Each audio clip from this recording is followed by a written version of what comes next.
Alors nous sommes aujourd'hui donc dimanche et on est donc premier jour de Rosh Chodesh Iyar, 30 Nissan donc. Nous sommes arrivés d'Af Ain Vav de Ketubot. Il nous restait hier les 5 dernières lignes de Ain Ha'amud Bet Ella Meshenet Adessa. Mais juste avant on rappelle quand même la question. On a vu que Rava il a fait une différence dans la Mishnah. Il a dit en vérité, donc le cas que la fille elle était chez son père. Et le mari dit qu'il y a un défaut, c'est au père d'amener des preuves que les défauts sont arrivés après les fiançailles, comme ça, s'il veut la renvoyer, il dit c'est ton mazal qu'elle a eu ce problème, tu donnes à Ktuba. Si maintenant la fille elle était déjà mariée chez son mari, alors la Mishnah a dit c'est au mari qui doit apporter les preuves, comme quoi les défauts existaient avant les fiançailles pour ne pas lui donner à Ktuba. Donc, une fois on dit que c'est le père, une fois on dit que c'est le mari. On a posé une question, alors comment une fois c'est Rabbi Yoshua, une fois Rabban Gamliel. Là, moi, elle a dit finalement, c'est Rabban Gamliel. Rava, il a dit, la différence, c'est que là où les défauts existent, on dit qu'ils ont existé depuis le début. Si on les trouve chez le père, c'est qu'ils existaient chez le père depuis le début. Si on trouve chez le mari, on dit qu'ils ont existé chez le mari depuis le début. Abaye lui a posé une question. Et d'ailleurs, dans ces cas-là, pourquoi on a dit, quand la fille, elle était déjà mariée, elle était chez son mari, si le mari a apporté des preuves comme quoi les défauts existaient depuis avant les fiançailles, alors il annule le mariage. Ça veut dire que si les défauts, ils ont existé après les fiançailles, mais qu'elle est encore chez son père, il n'annule pas le mariage. Pourtant, toi, Rabat, tu as dit que si les défauts, ils sont dans un endroit, on dit qu'ils ont existé depuis le début. Donc, si le mari il apporte des preuves comme quoi les défauts, ils ont existé après les fiançailles, normalement aussi, il peut annuler le mariage. Pourtant, c'est parce que la Mishnah dit. D'accord? Alors, on a répondu, Rabat, il a dit comme ça. Si il apporte des preuves, comme quoi elle avait les défauts après les fiançailles, on va dire, si elle avait des défauts après les fiançailles, c'est que lui, il a vu ces défauts-là. Alors si tu as vu ces défauts, tu as accepté, alors tu n'as rien à dire maintenant. Alors on pose la question dans ces cas-là, même s'il apporte des preuves qu'elle avait des défauts avant les fiançailles, pourquoi tu veux qu'il annule le mariage? Tu as bien vu ses défauts, vient de te fiancer. Qu'est-ce que tu veux maintenant? Et là, voilà, on est là. Juste avant, dans les 7 dernières années. Et là, maintenant, on va dire, c'est un homme, il ne peut pas dire, j'ai vu, et on a une hazara qu'un homme, il n'accepte pas les défauts. Donc, on va dire certainement qu'il ne les a pas vus. Alors, on m'a dit, dans ces cas-là, là aussi, elle ne les a pas vus. Alors, et là, voilà le moment répond. Mishenet Arsa, si le monsieur, il apporte des preuves, comme quoi elle avait des défauts après fiançailles. Mishum, des katarté. Ici, on a en fait une majorité. Il y a une majorité. Quoi? Il y a deux hazakot pour la fille et une hazaka pour le mari. C'est pour ça que la fille l'emporte. Comment? Hazaka première, ha'amed goval hazakato. On a dit donc, le corps de la fille, en général, comme toutes les filles, quand elle se marie, il est intègre. Donc c'est une hazaka que la fille, elle était bien avant. Enfin, plutôt, après les fiançailles. La hazaka deuxième, la deuxième hazaka, c'est que le fiancé, s'il a vu qu'il y avait des défauts, il aurait dit non. Maintenant que tu as été fiancé, c'est sûr que tu les as vus, tu as accepté. Donc ça, c'est deux qui ont contre. Maintenant, Maï Amrat, qu'est-ce que tu vas m'objecter? Comme on vient de le dire maintenant. Tu m'as dit oui, mais peut-être qu'il ne les a pas vus et un homme en général n'accepte pas les défauts. On m'a dit il n'y a pas de problème.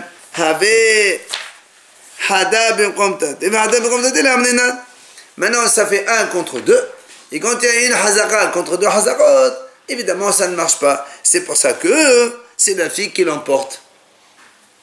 Comment c'est 1 contre 2 là? Je viens de dire, le corps de la fille, c'est 1. Le monsieur, s'il a un fiancé, c'est qu'il a vu les défauts, ça fait 2 hazakot pour la fille, à l'avantage de la fille, en faveur de la fille. Et là, le hazaka qui compte, c'est qu'on a dit que le mari, en général, s'il voit un défaut, il n'accepte pas, et là, c'est sûr qu'il n'a pas vu, ça fait une hazaka. Donc, c'est pour ça que c'est la fille qui l'emporte. Maintenant, si si maintenant le monsieur, il apporte des défauts, des preuves, comme quoi elle avait les défauts avant les fiançailles, qu'est-ce qu'on a ici? On ne peut plus dire le corps laissé sur Hazaka, puisqu'on est avant les fiançailles. Maïka, il reste une Hazaka. Et Nadam Shote Bekosen Kilbotro, Véana Unfayesou. Tu vas me dire oui, mais s'il a fiancé, c'est qu'il a vu des défauts, alors donc il a accepté. Elle m'a dit non, pas du tout, Adraba, Hazaka, et Nadam Efes Bemomin. Au contraire, ici, on va dire le contraire, c'est qu'un homme, il n'accepte pas les défauts. Et en plus, en faveur du fiancé, il a le maman dans sa main. On dit Hazaka, le maman, tu laisses là où il est. C'est pour ça qu'ici, s'il apporte des preuves comme quoi elle avait les défauts avant les fiançailles, il annule le mariage parce que c'est lui qui est maintenant majoritaire dans ses Hazakot. Vient Ravaché, il donne une autre réponse. Ravaché Amar, tu sais pourquoi dans la Risha, c'est au père d'apporter la preuve, alors que normalement, selon ce qu'on vient de dire maintenant, que toute la Misha, ça marche selon Rabban Gamliel, comme quoi la fille, on la croit, Zakatagouf, ça marche, et normalement, c'est toujours le mari qui doit apporter la preuve qu'elle avait des défauts. Il dit, c'est pas pareil. Pourquoi? Resha manel abba biyadecha, vesefa maneli biyadecha. On a dit comme ça. Dans la Risha, la première partie, on a dit la fille, elle était encore chez son père. Le fiancé, il veut annuler le mariage. Qui c'est qui apporte les preuves? C'est le père. Nous, quand est-ce que Rabbi Yoshua et Rabban Gamliel, ils ont été hulqim? Vous vous rappelez le cas, on a parlé hier. Si une femme allait marier, le mari prétend qu'elle n'était pas vierge, donc c'est après, donc elle est avant déjà les fiançailles, donc il veut annuler le mariage.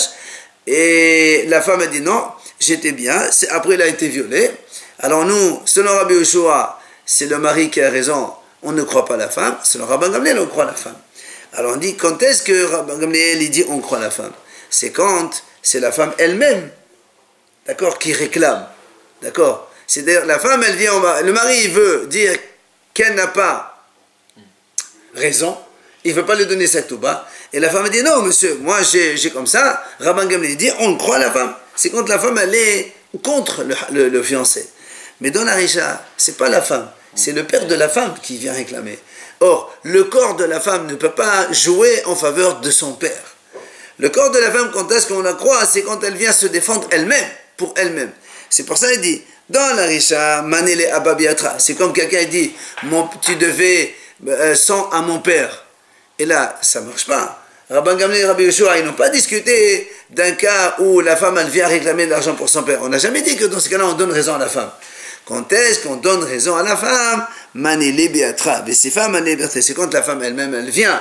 Elle dit, moi j'étais bien, sans aucun problème. Et le mari dit non, il ne veut pas lui donner, parce que quand elle est mariée déjà, la femme, la k'tuba lui revient à elle. Alors que quand elle est encore fiancée, la k'tuba va chez son père. C'est pour ça qu'il y a une différence entre les deux cas. D'accord? Une bonne réponse de Ravashi. Alors, était Ravaha de Rav Aouya les Ravashi. Ravaha, il vient objecter sur cette réponse.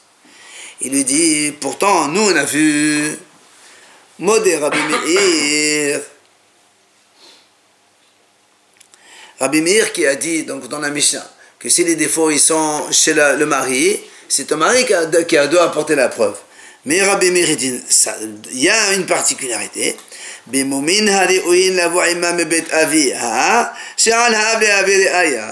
Si les défauts, on sait qu'ils sont venus depuis la maison de son père, même si elle est chez son mari, c'est pas le mari qui va apporter les preuves, c'est le père encore qui apporte des preuves.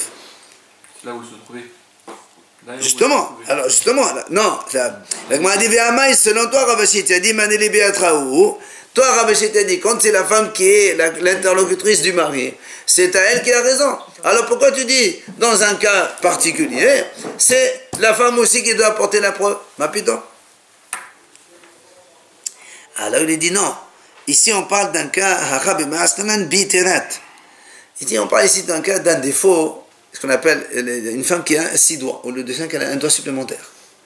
Et là, qu'est-ce que tu vas apporter la preuve? Et ça, on est avec, c'est pas quelque chose qui vient après ça.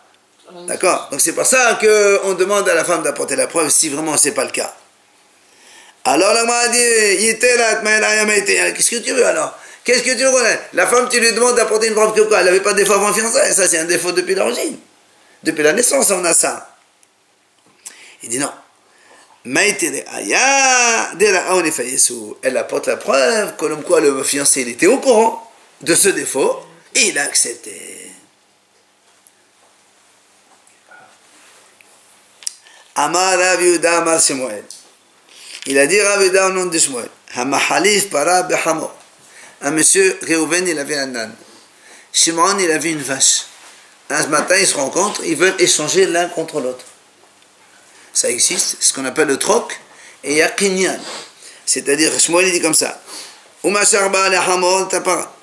Donc, Réhouven, il avait l'âne, Shimon, il avait une vache.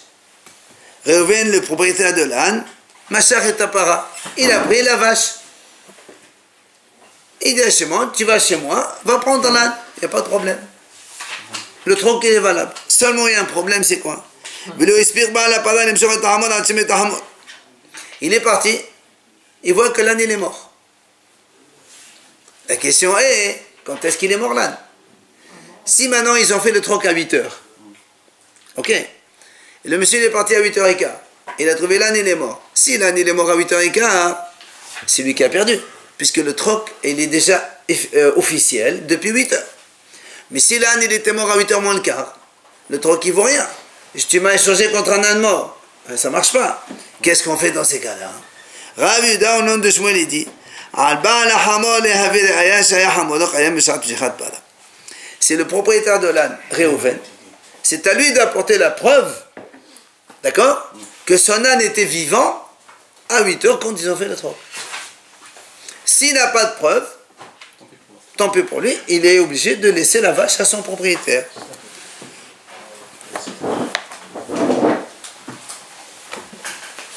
Alors, ça c'est ce qu'il a dit Rav Yehuda au nom de Shmuel.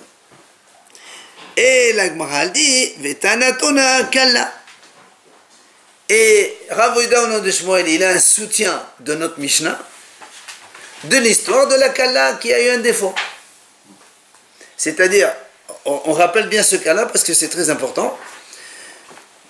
Réhouven il a un âne, Shimon il a une vache, il décide de faire un troc. Réhouven il tire la vache vers lui. Il dit l'âne il est dans chez moi, va le chercher. Il va, il trouve qu'il est mort. On ne sait pas s'il est mort avant ou après. Donc on a un doute. Rav Yehuda au nom de Shmuel il dit comme ça. C'est à Réhouven d'apporter la preuve que son âne était vivant au moment du troc. Autrement, il sort la vache, il la rend à son propriétaire. Viens la Gemara nous dit, ça, notre Mishnah, elle soutient ce qu'il a dit Rav Yehuda de Shmuel.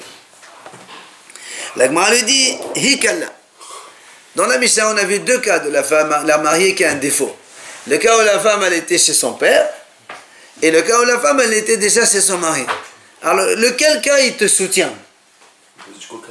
Eliman kala bevet aviha. Si tu me dis le premier cas, c'est-à-dire donc la fille, elle était encore chez son père. Et nous, on a dit, rappelez-vous, quand la mariée, elle était chez son père, c'est à son père d'apporter la preuve que les défauts, ils sont arrivés après fiançailles, pour qu'il encaisse la ktuba, oui ou non? Alors la Gemara elle dit, dans ces cas-là, Midame, ça ne ressemble pas du tout au cas de Rav Yehuda au nom de Shmuel. Pourquoi?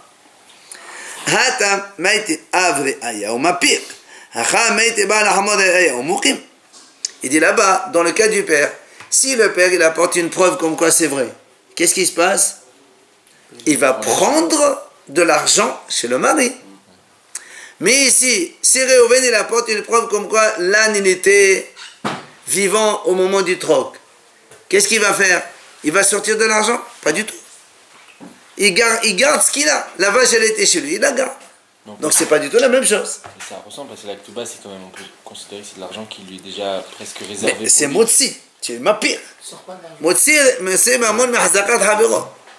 Alors que là, la vache, je l'ai chez moi, mais je la garde. Elle n'est pas déjà comme si déjà, c'est pas de l'argent qui est déjà sorti presque.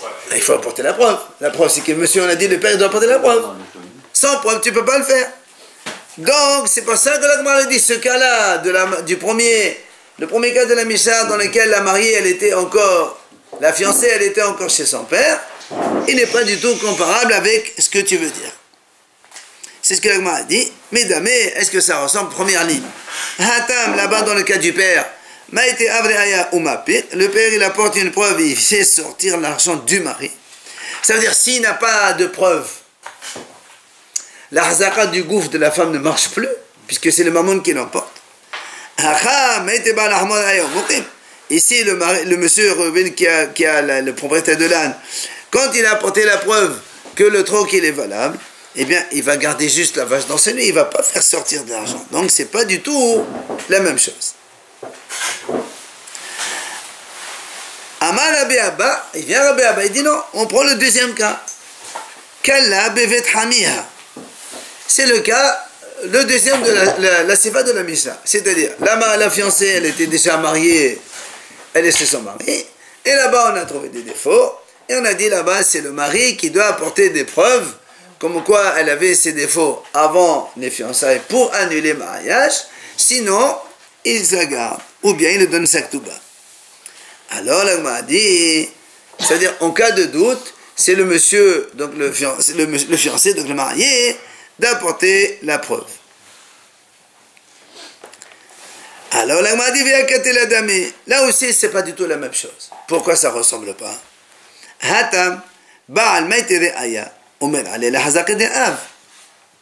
Il dit, quand le mari, il va apporter une preuve, comme quoi les défauts existaient avant les fiançailles.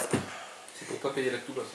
Il ne va pas payer la ktouba, c'est sûr. S'il a des preuves comme ça, il ne va pas payer la ktouba, ça c'est sûr. Seulement, lui, quand il apporte une preuve que c'est ça, il va, on va dire comme ça, il a contré l'argument du père. Que le père, il dit, sa fille, elle était bien jusqu'au après fiançailles, et lui, il a apporté une preuve comme quoi c'est le contraire. Donc, le mari, il va annuler la preuve du père. Mais ici, dans le cas de le propriétaire de l'âne, quand il va apporter une preuve comme quoi l'âne était vivant, est-ce qu'il va annuler l'argument de l'autre? Non, il va juste garder Hazaka chez lui, c'est-à-dire comme quoi sa vache qu'il a pris, elle reste chez lui. Il n'est pas en train d'annuler l'argument de l'autre. D'accord? C'est pour ça, Amar Abdurrahman ben Ishaq, Kalla bevet aviha velekidushin. Il dit en fait, Abdurrahman ben Ishaq il répond, il dit, en vérité, on revient sur le cas de tout à l'heure. Que le cas de Rabbi Down de Shmuel avec l'âne et la vache, il ressemble au cas du premier de la Mishnah, que la mariée, elle était chez son père. Tu vas me dire, mais là-bas c'est différent, comme on a objecté, que là-bas, le monsieur, il va sortir de l'argent, le père, quand il apporte la preuve, il va sortir de l'argent du mari, alors que dans le cas de l'âne, il ne va pas sortir de l'argent puisqu'il garde la vache chez lui. Il te dit, la Gemara, vele kiddushin. Là-bas, on parle de kiddushin, c'est pas de la ktouba. On parle de l'argent de kiddushin. C'est-à-dire, quand le père apporte une preuve, vous entendez, le père, il apporte une preuve que la fille, elle était bien, il va garder l'argent de kiddushin. On ne parle pas du tout de ktouba ici. C'est-à-dire, le monsieur, quand il a été mekadesh une femme, il a donné une somme, ou une bague, ou autre chose. Maintenant que le fiancé va annuler les fiançailles, qu'est-ce qu'il veut? Il veut reprendre son argent. Or, là aussi, si le père il apporte une preuve que la fille elle était bien, c'est pour garder l'argent. L'argent, ben, c'est la même chose que l'âne, le propriétaire de l'âne, Réhouven. Quand il apporte une preuve que son âne était vivant, il va garder la vache chez lui. C'est exactement pareil. Et là, il m'a dit, et tu ne peux pas me dire que cette réponse elle est valable seulement à l'ébat des mains d'un manque de chien là où les tébouins netno. Tu ne vas pas me dire que cette réponse elle est valable seulement que selon le Haram qui a dit que les kiddushin lavent les tébouins netno. C'est-à-dire que l'argent des kiddushin, ce n'est pas quelque chose de définitif. Ça veut dire, il y a un Haram qui dit, quand un homme il a été mekadesh une femme, et 10 ans après il est mort, avant de se marier avec elle, il doit rendre l'argent. Puisqu'il n'y a rien eu. D'accord? Le mort. Non, mais la femme, le mort. Le kiddushin, c'est la femme qui a pris l'argent. Elle rend l'argent à la famille du mort. Et donc c'est pour ça que quand on dit l'argent, elle le rend. Et donc là aussi on dit le père, il ne rend pas l'argent.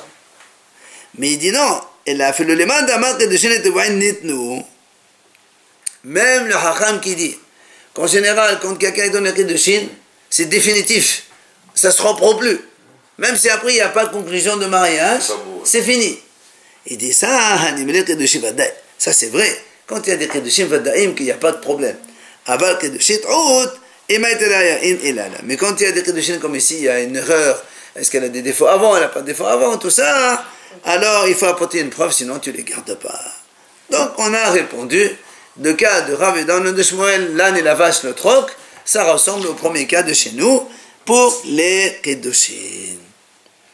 Vient la Gemara objecter. La Gemara dit, si on a fait la shchita d'un animal, mahat shenemtset be'ove betakosot, et on a trouvé une aiguille dans la panse de l'animal. Alors, la Gemara dit comme ça. Mitzad echad kshera, mishenesedadin tedefa.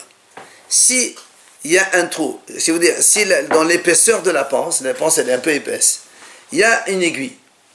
S'il y a un trou que d'un seul côté, l'animal il est caché. Mais si l'aiguille elle traverse de part en part, l'animal il est tarif. Bien, ça c'est le premier cas. Deuxièmement, נמצא עליה עקודת הדם בידוע שהוא לפני שחיטה. ונמצא עליה עקודת הדם בידוע שהוא לאחר שחיטה. Si maintenant, quand on a fait la shchita de la vache, on a trouvé une tache de sang dans la panse. Si on trouve une tache de sang, ça veut dire que l'animal il a saigné quand? Avant la shchita. Parce que si l'animal il a été piqué après la shchita il n'y a pas de sang. D'accord? On ne saigne pas quand on pique quelqu'un après qu'il est mort. Donc c'est pour ça qu'il dit, si on a trouvé une tache de sang, c'est sûr que c'était avant la shchita. Et donc elle est tarif. Ici c'est l'homme, s'il n'y a pas de tache de sang, c'est qu'elle est venue après, et donc elle est cachère. Troisième situation, Huglat piamaka. Si maintenant on trouve une tache, une blessure chez l'animal, mais il y a déjà une croûte qui s'est formée dessus. Donc c'est que la plaie, elle est vieille. C'est sûr que la blessure, elle date d'au moins 3 jours avant la shchita. Et donc, si elle date d'avant 3 jours, et que donc le défaut, il existait déjà avant 3 jours, donc le vendeur de cette bête, il a vendu un animal taref à ce shochet-là, et donc il faut qu'il le rembourse. Mais, le hurlad piamaka, si maintenant la plaie, elle n'a pas encore fait une croûte, c'est qu'elle a moins que 3 jours. Elle a moins que 3 jours, mais tu ne peux pas savoir. Est-ce que c'est avant qu'il l'a acheté ou après qu'il l'a acheté? Le monsieur, il a acheté la bête maintenant à 8h du matin. Il n'a pas égorgé à 8h01. Il a égorgé le lendemain. Alors, qui t'a dit, cette aiguille qui est venue dans la vache, est-ce qu'elle est venue quand la vache, elle était déjà chez le shochet? Ou bien l'aiguille, elle était, la blessure, elle s'est faite chez le mocher. C'est le cas de ça fait qu'on ne sait pas qu'est-ce qu'on fait. Elle m'a dit là-bas, celui qui veut faire sortir de l'argent de chez l'autre, c'est à lui qu'incombe la preuve. Ça veut dire,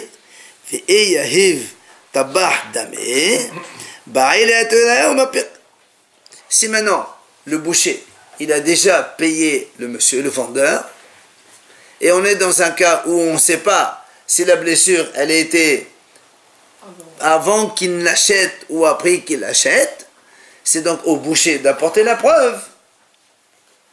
D'accord? Pour récupérer son argent. Voilà, tu n'as pas de preuve, alors tu as payé, tant pis pour toi. Tu n'as pas de preuve, tu en payes. Alors il a qu'à faire différemment. Il paye jamais sa bête, il dit donne-moi la bête, je te paye demain. Si tu trouves des gens qui te vendent un crédit, il n'y a pas de problème. L'idée plus rattaché, je te paye demain. Oui. Alors, c'est là où la Gemara me pose une question. Ve'amai. Baal behema laïti raya venokim. La Gemara, elle pose une question. D'après ce qu'on a vu nous, dans le cas du troc entre la vache et l'âne, qu'est-ce qu'on a dit nous précédemment? On a dit, quand un monsieur il a un âne, et l'autre il a une vache, Réhouven il a un âne, Shimon il a une vache, ils ont fait un troc entre eux, Réhouven il a pris la vache, il a dit à Shimon, voilà mon âne il est chez moi, va le chercher. Il est parti, on a dit qu'il est mort, on ne sait pas ce qu'il est mort avant ou après, on a dit, Shmuel il a dit, Le propriétaire de la bête, c'est lui qui... Enfin, là où il y a problème, c'est à lui d'apporter la preuve. Oui ou non? Ici, c'est qui le propriétaire de la bête? C'est le vendeur. Selon Shmuel, toi tu dis que c'est l'acheteur qui apporte une preuve pour faire sortir de l'argent de chez l'autre. Normalement, c'est au vendeur d'apporter la preuve que la bête, elle est vraiment bien comme il faut, pour qu'il garde les sous. Comme on a dit chez nous, le propriétaire de l'âne, il apporte la preuve que l'âne était vivant, et il garde la vache chez lui. Si c'est comme Shmuel, il fallait dire comme ça. Donc ça, c'est une objection contre Shmuel. C'est clair? Bien. Alors la Gemara dit, on parle ici dans le cas où le boucher n'a pas payé. Voilà ce que je viens de dire. Alors, 2 secondes. Donc si le boucher n'a pas payé, qu'est-ce qui se passe? C'est l'autre qui doit faire sortir l'argent. C'est ça ma question. Non, il ne va pas sortir de l'argent. Mais il va faire sortir l'argent à l'autre. Non, il le rembourse, il le rend. Non. Mais non, il a pas payé. Donc c'est l'acheteur. Nous, on a dit, 2 secondes. Ça, Nous, on a dit, on avait une question contre Shmuel. Parce que Shmuel dit, quand le monsieur, il a un problème, c'est lui qui a le problème, c'est à lui d'amener la preuve pour tenir ce qu'il a. Et là, on a dit, en moitié mahavero. D'accord? C'est le shohet qui va sortir l'argent chez le boucher. Et on a dit, c'est pas du tout la même chose. Bien. On répond, non. Ici, le shohet, il n'a pas payé. Donc il n'y a rien à sortir. Donc lui, il n'a rien. Il n'a pas payé. il aura- Donc c'est au vendeur Donnez la preuve. d'amener la preuve, comme quoi C'est passé après. c'est venu après, Il faut payer. et qu'il faut... Ah non, Ah non. eh non. L'acheteur va le payer. Si le boucher n'a pas payé, voilà. Si le boucher n'a pas payé, Et que ça s'est passé après la preuve, c'est toute la responsabilité. C'est le attends, boucher qui donne l'oseille là pour l'instant. C'est C'est ça la question. Pour l'instant, c'est le boucher, il a pris la bête, Non. il a payé encore. non, voilà. Moi, il était dit en général, celui qui a un problème, c'est à lui d'apporter la preuve pour tenir ce qu'il a. Comme on a dit, nous, le propriétaire de l'âne, il va apporter une preuve que l'âne était vivant pour garder sa vache. D'accord? Mais ici, il dit, tu sais pourquoi on a dit Hamotzi Mehavero? Parce que normalement, Shmuel, il n'a pas dit Hamotzi Mehavero. Shmuel a dit, on apporte une preuve pour garder ce qu'on a. Il n'a pas dit, on apporte une preuve pour faire sortir de l'argent de l'autre. Alors pourquoi ici, tu as dit Hamotzi Mehavero? Parce qu'ici, on parle dans le cas où le boucher n'a pas payé. Comme le boucher n'a pas payé, c'est au mocher, le vendeur, d'apporter une preuve pour sortir l'argent. D'accord? C'est-à-dire que ça veut dire, en d'autres termes, si le boucher a déjà payé, donc, si le boucher a déjà payé, c'est au vendeur C'est le boucher. d'apporter la preuve pour garder l'argent chez lui. Mais il n'a pas gardé, il a déjà payé. Nous, on a dit, Shmuel il dit, un homme, il doit apporter une preuve pour garder ce qu'il a. Donc, c'est au vendeur d'apporter une preuve. Ouais, c'est ça. Donc, c'est au vendeur d'apporter une preuve pour garder l'argent, si le boucher l'a payé. Et là, on te dit, le boucher l'a pas payé, c'est au vendeur d'apporter la preuve pour faire sortir l'argent du boucher. Le vendeur. D'accord. Le chauffeur, là, en l'occurrence. Non, le mocher, c'est pas le shohet. Celui qui Le shohet, c'est l'acheteur. Celui qui vend la bête. Oui, c'est pas le shohet, c'est l'acheteur. C'est moi qui achète pour faire la shrita. Non, mais il y a 3 étapes. D'accord? Alors la Gemara dit, mais il passera, je comprends pas. Alors si tu me dis, c'est toujours le mocher qui doit apporter la preuve, dans tous les cas de toute façon. Oui?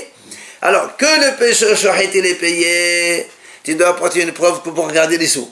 Soit le shohet il n'a pas payé, tu dois apporter une preuve pour sortir de l'argent. Alors pourquoi tu dis, ah moi c'est mehaver dans la raya? Tu n'as qu'à dire, c'est le mocher qui amène les preuves tout le temps, et c'est tout.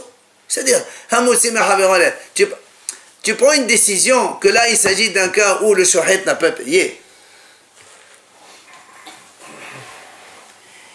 אלא כי אתה רמי בר יחזקאל אמר لا תסייתנו להעניק ללי דחלי יהודה אחי משמש דשמואל.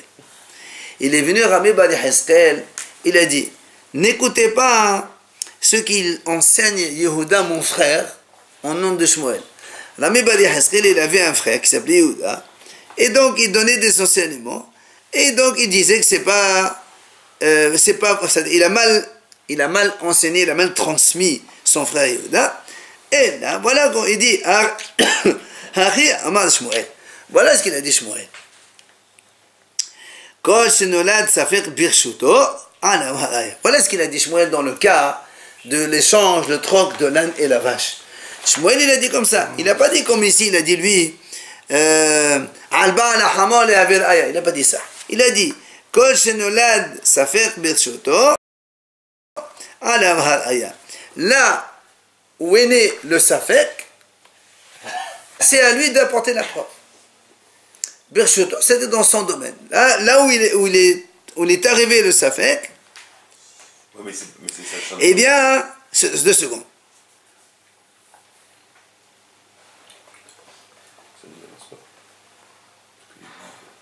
C'est-à-dire, dans le cas de Shmuel, quand monsieur, il a pris, donc le propriétaire de l'âne, il a pris la vache. Et donc, la vache, le propriétaire de la vache, maintenant, il a acquis déjà l'âne. Le problème, donc l'âne, il appartient à qui? Au propriétaire de la vache. Si maintenant on trouve que l'âne, il était mort, Shmuel, il dit, c'est à lui d'apporter la preuve. Le nouveau propriétaire. Le nouveau propriétaire. Parce que la vache se trouve chez lui maintenant. Comment il va savoir ce qu'elle est Bah, là, Justement. Sinon, tant pis pour lui. C'est ça. Exactement. Donc c'est le propriétaire de la vache. Quand on a fait le troc, le propriétaire de l'âne, il a déjà pris la vache. Quand il a pris la vache, l'âne qui était chez lui, il appartient déjà à l'autre propriétaire. Chez lui. Oui, il va dire, va la prendre, on s'en fout, chez lui ou ailleurs, ça n'a pas d'importance. Non, pas du tout. Parce que quand on fait un troc, le troc, il fait kinyan de suite. Donc quand lui, il a pris la vache, l'autre, il a déjà l'âne chez lui. Seulement maintenant, il va, il le trouve qu'il est mort. Va apporter la preuve qu'il est mort avant et pas maintenant. Donc c'est le nouveau propriétaire d'amener une preuve. Exactement. C'est là où le Safek, dans quel domaine il naît le Safek, c'est celui qui a, voilà, ici dans le domaine de l'acheteur, enfin du propriétaire de la vache. Alors il dit, donc c'est pour ça maintenant il a complètement changé, parce que là-bas tout à l'heure on a dit c'est Baal Hamor d'apporter la preuve, là c'est le contraire, c'est le Baal Apara qui va apporter la preuve. Donc c'est pour ça que Rabbi Bali Haskell a dit, il ne faut pas écouter ce qu'il a dit mon frère Yehuda, c'est pas comme ça Shmuel il a dit. Shmuel il a dit, là où le Safek naît, c'est à lui d'apporter la preuve. Et là on revient, on fait la même démarche qu'on a fait tout à l'heure. Vetanatuna kala. Et ce qu'il soutient Shmuel, c'est notre cas de la kala, c'est-à-dire la fille qui a été fiancée, qu'on a trouvé un monde derrière. Et comment on peut les comparer? Ben, tout simplement, regardez, quand la fille elle est, c'est comme il a répondu Rava. Hier on a vu, ce matin on a vu la réponse. Oui. Non, Rava, on a vu la réponse hier. Rava, qu'est-ce qu'il a dit? Là où se trouve le défaut, c'est à lui d'apporter la preuve. Quand la fille elle est chez le père, c'est au père d'apporter la preuve. Quand ta fille elle est chez le mari, c'est au mari d'apporter la preuve. Ça marche parfaitement. D'accord? Ça colle très bien. Maintenant, la Gemara, elle va lui apporter une objection. Avec l'histoire de la tarif, là.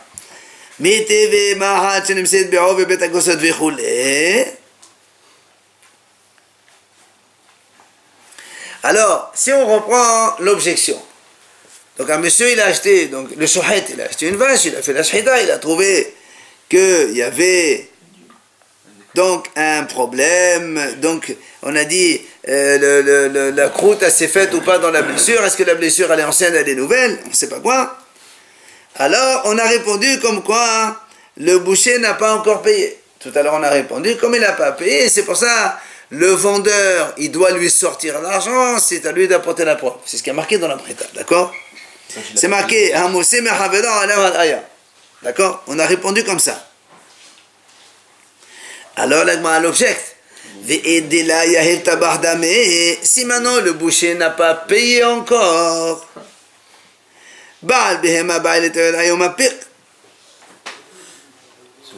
qu'est-ce qu'on a dit nous?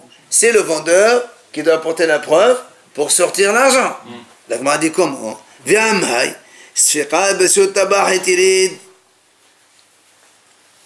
Où c'est qu'il est né le safek? Chez le vendeur ou chez le shouhet? C'est le shohet. Mais Et non, j'ai acheté une vache. Mais non, il n'a pas acheté, il n'a pas payé. Mais alors, c'est pas payé. Quand tu achètes, tu t'aimes chicha, c'est gamin. Alors on a dit quand on fait le troc, à partir de là, ça marche le kinyan, avant même qu'il ait récupéré l'âne. Très bien, mais là, c'est pas un troc. Je considère que la vache, D'accord, mais il a pas payé. Mais alors, dans la Torah, le paiement, c'est pas un problème, c'est surtout la bshira. Tu tires la bshira à la vache, il te la donne, tu te mets d'accord. La vache, elle t'appartient déjà. Donc, comme la vache, elle appartient au shohet, et après le safek, il est né où? Chez le shohet. Parce que quand il a vu la sheta, c'est là où il a vu qu'il y a un problème. Qui c'est qui doit apporter la preuve? C'est le shohet.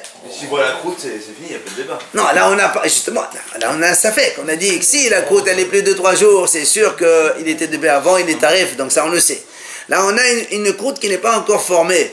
Donc la plaie elle est récente. Mais on ne sait pas, la plaie elle est récente, c'est avant qu'il te l'a vendue ou après qu'il te l'a vendue. Imagine que la vache elle a mangé chez toi, l'acheteur, et bon, quand on le mangeait, il y avait une aiguille, il a blessé dans son ventre. Tu peux pas savoir. C'est là notre problème. Nous, on ne sait pas le défaut, il est né où? Chez le vendeur ou chez l'acheteur. Mais quoi qu'il en soit, si on suit le raisonnement de Shmuel, comme quoi, là où le problème se pose, c'est à lui d'apporter la preuve, ben ici aussi c'est pareil. Pourquoi dans la Braïta là-bas on a dit le moher, il apporte une preuve que le défaut, il est né chez le shohet, parce que mais selon Shmuel, c'est pas comme ça. Selon Shmuel, là où le défaut est né, et quand il est né le défaut, il était la vache, elle était déjà chez le shohet, c'est au shohet d'apporter la preuve, c'est pas au moher. Question. Alors, l'Agman répond, De'ahiv tabar damé. L'Agman a dit non, ici le boucher il a déjà payé. Et donc s'il a payé, et non, on parle, justement, on verra. Ça rejoint la même idée de Shmuel. Qu'est-ce qu'il a dit Shmuel? Là où il y a le défaut, c'est au lieu d'apporter la preuve. Et bien justement, le shohet, on lui demande, apporte une preuve, comme quoi le défaut il était avant. Comme ça, tu sors l'argent chez le vendeur. Parce qu'il t'a déjà payé. Maintenant, toi, tu réclames qu'il te rende ton argent. On a retourné complètement. Ah, d'accord. Tout à l'heure, on pensait qu'il n'a pas payé. Et le moher, il va apporter une preuve pour sortir l'argent chez l'acheteur. Il te répond non. Ici, le boucher, il a déjà vendu. Il a déjà payé. Donc, il veut récupérer et voilà. Et maintenant, et lui, il veut récupérer. Il veut sortir l'argent chez le vendeur. Et comme le doute, ça fait qu'il est né chez toi, le shohet, apporte une preuve et tu récupères ton argent. Et ça marche parfaitement. Là où il y a le safek, c'est là où tu dois apporter la preuve. Donc c'est le shohet qui doit apporter la preuve. Okay. Ça veut dire, s'il y a eu un défaut, si l'acheteur shohet, il a payé déjà, oui, il doit apporter une preuve, c'est à lui, puisque le défaut il est chez lui, pour sortir de l'argent. Si maintenant le shohet il n'a pas payé, c'est au vendeur de... Ah non, selon Shmuel, c'est toujours le shohet qui doit apporter une preuve. C'est pour ça que l'Agma a dit Ouma il passera. Ouma il passera. Dans tous les cas, de toute façon, c'est le shohet qui doit apporter la preuve. Alors pourquoi tu dis le shohet il apporte une preuve? Parce que Moshe Mehavero, c'est pas vrai. Même si c'est pas Moshe Mehavero, de toute façon, c'est à toi d'apporter la preuve dans tous les cas. Mais il n'a pas payé. Parce que dans les deux cas, c'est à lui d'apporter la preuve. Très bien, mais là, dans le deuxième cas, vous avez dit qu'il n'a pas payé. Même s'il n'a pas payé, apporte une preuve et on te rembourse. D'après Shmuel, c'est celui qui doit faire sortir l'argent qui doit... Non, monsieur. D'après Shmuel, là où le problème se trouve, c'est à toi d'apporter la preuve. Qu'il est payé ou pas. Toujours se trouver chez le shohet, puisque c'est lui qui fait la shrita. C'est pour ça que la Gemara a posé une question. Mais dans ces cas-là, c'est toujours le shohet qui doit apporter la preuve. Alors pourquoi tu dis comme ça? Il apporte une preuve. Parce que c'est pas vrai. Même dans le deuxième cas aussi, c'est le shohet qui doit apporter la preuve. Alors tu dis, il passera. Ça veut dire, pourquoi tu as décidé, tu as pris ce cas-là? Tu dois dire, le shohet, il doit apporter la preuve tout le temps, comme Shmuel. Dans ces cas-là, il rend que la bête.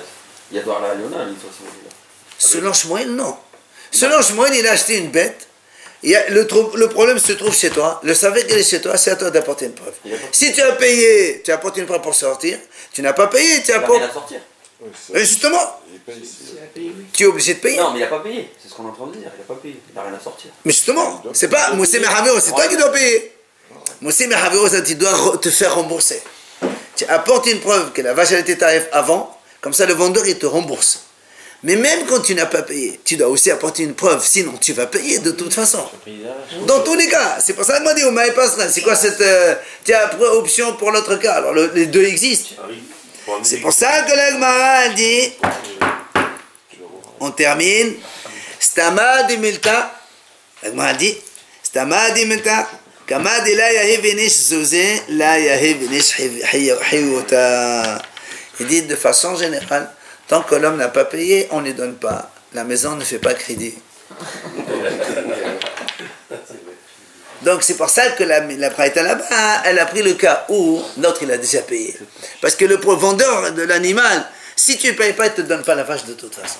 Donc c'est pour ça c'est un conseil qu'on nous donne. On prétend, on suppose et on admet que c'est comme ça que ça se passe, que le monsieur il a déjà payé. Et que la vache, elle est chez, enfin la bête, elle est chez lui. Et que maintenant, il a trouvé quand il a fait la shrita qu'il y avait un problème. Et comme le problème il est chez toi, hein, c'est pour ça que la braïta elle a dit, hein, Motse mehavela anavar aya.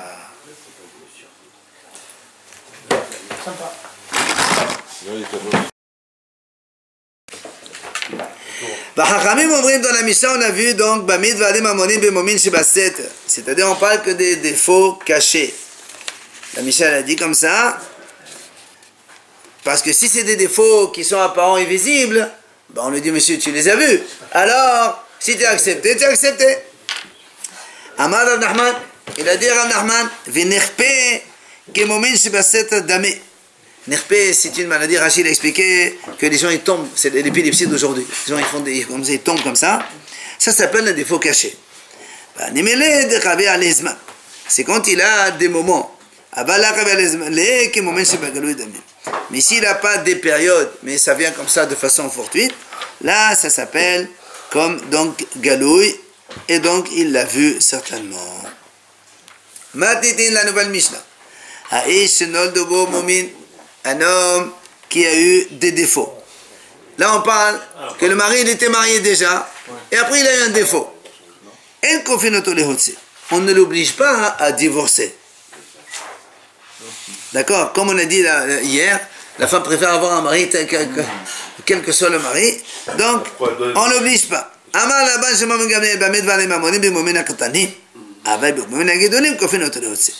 a dit Rabbi Shimon ben Gamliel, c'est seulement quand il y a des petits défauts. Mais si c'est des défauts énormes, là on oblige à divorcer et à donner la ktuba à sa femme. Gmara, Rav Yehuda Tani Noldu. Hayabarav Tani Hayu. Rav Yehuda il a dit Noldu, ça veut dire il les a eu nouveaux, récemment. Et Rav, il a dit non, Hayu, il avait déjà. Alors Mandama Noldu, Choshiken Hayu. Celui qui a dit, on parle ici dans le cas où il a eu des défauts récents, a fortiori que s'il les avait déjà avant le mariage et qu'elle s'est mariée quand même, que la femme elle a accepté. C'est pour ça qu'on ne va pas l'obliger à divorcer, parce qu'elle a vu et elle a accepté. Mais celui qui a dit, non, il avait des défauts, on ne l'oblige pas à divorcer parce qu'elle a vu. Mais s'il y a des défauts qui naissent nouveaux, peut-être qu'il accepterait que la femme elle demanderait, donc on oblige le mari à divorcer. Là, la Mishnah a dit, donc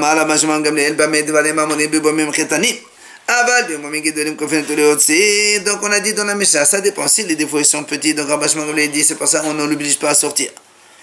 Mais si les défauts sont grands, on l'oblige à sortir. Alors, ça va bien aller maintenant. Celui qui a dit que les défauts sont nés maintenant, c'est des défauts acquis. C'est pour ça qu'il fait une différence entre des grands défauts et des petits défauts. Mais celui qui a dit non, seulement les défauts qui existaient auparavant. Mais alors, qu'est-ce que ça change que les défauts soient grands ou petits? Si elle l'a vu, quand elle s'est mariée avec lui, elle a vu qu'elle avait déjà ce défaut, donc elle a accepté de se marier. Alors, grand ou petit, ça n'a aucune importance. Noldou, ça veut dire qu'ils sont nés après le mariage. C'est ça. Mais là, on parle de Hayou. C'est pour ça qu'on dit, celui au Noldou, elle peut dire oui ou non, différence entre grand et petit. Mais celui qui dit que non, il avait déjà les défauts avant. Qu'est-ce que ça change, petit défaut ou gros défaut? Dans tous les cas, la femme, elle a vu, elle a accepté. l'agma a dit non. On m'a dit non, il y a des femmes, des fois, elle voit un homme avec un défaut. J'ai dit bon, ça va, ça passe. Après, au fur et à mesure qu'elle vit avec lui, elle ne supporte pas. Elle ne supporte pas, c'est pour ça qu'elle dit donc il y a voilà, un défaut. Qu'est-ce qu'on appelle des gros défauts?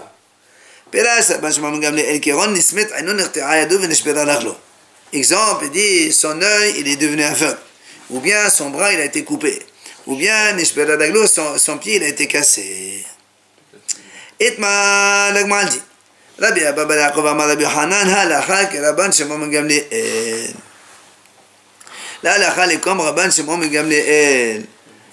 Il vient Rava Amar, ça c'est Rabbi Abba, il a dit comme ça au nom de Rabbi Hanan. Rava Amar Rav Nachman halacha que devrait Hachamim. Il a dit Rava au nom de Rav Nachman halacha est comme les Hachamim qui ne font pas de différence entre de grands et petits défauts, parce qu'il n'y a que Rashbag qui a fait la différence entre de grands et petits défauts. C'est là où l'agma a posé une question. Umia amar Rabbi Hanan achi. Ve'amar Rabba bar Hanan amar Rabbi Hanan. Bechol makom sheshana nashbak b'mishnatenu halacha kemoto chus me'arev ve'arav ve'sedan ve'aya harona. Nous on dit, vous vous rappelez ça, on a vu ça avant. Rabbi Hanan dit à chaque fois que Rabban Shimon ben Gamliel il dit quelque chose dans la Mishnah, halacha est comme lui. Sauf dans 3 cas. Le arav, la caution. Tzidan, on a vu ça avec le guet, vous vous rappelez? Et la preuve, la dernière preuve, vous vous rappelez, on a vu dans Sanhedrin il n'y a pas longtemps aussi. Il y a donc, dans tous les cas, la halakha est comme Rabban Shimon ben Gamliel. Alors, comment? Il dit Rava, non. Rabbi Abba bar Yaakov amar Rabbi Hanan halakha ki Rashbag. Qu'est-ce qu'il va nous enseigner à la Rashbag? Nous, on sait que Rabbi Hanan il a dit dans tous les cas, la halakha est comme Rashbag. Il n'y a pas que ici. D'accord? Alors l'agma répond, Amoraïm, en fait, ce sont 2 Amoraïm qui, un il dit c'est vrai, c'est ce qu'il a dit Rabbi Shimon comme ça, et l'autre dit non, c'est pas vrai, il n'a pas dit Rabbi Hanan, c'est pour ça à chaque fois qu'il y a un cas, il dit ça, c'est comme Rabbi Shimon. Donc c'est 2 Amoraïm qui sont différents. On a parlé des bouchées aujourd'hui.